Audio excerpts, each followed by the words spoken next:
Sir, আপনারা সন্ধান করে যে ডায়মন্ডটি পেয়েছেন সেটা আমি উদ্ধার করে দিব। আমাকে 20 লক্ষ টাকা দিবেন। ঠিক আছে হাল্ক, আমি তোমাকে কাজটা দিতে পারি, কিন্তু সেটা আনা খুবই কঠিন কাজ।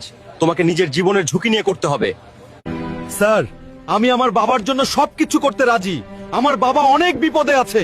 আমি ডায়মন্ড খুঁজতে বেরিয়ে পড়লাম। এই তো আমি বরফ রাজ্য চলে এসেছি।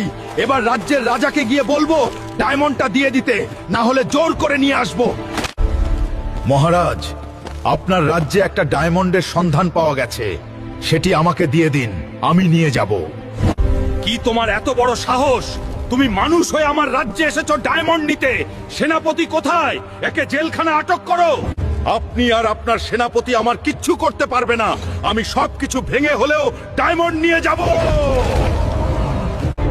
কে আসবে আমার কাছে? এসো, একদম শেষ করে দিব।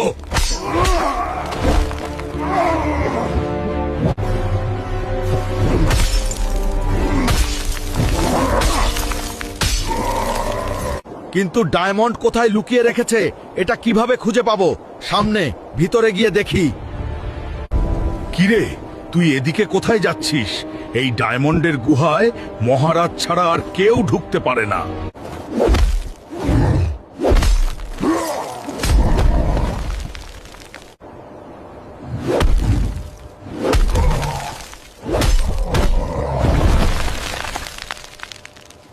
এই তো আমি ডায়মন্ড পেয়ে গেছি। এবার আমি এটা নিয়ে এখান থেকে চলে যাই।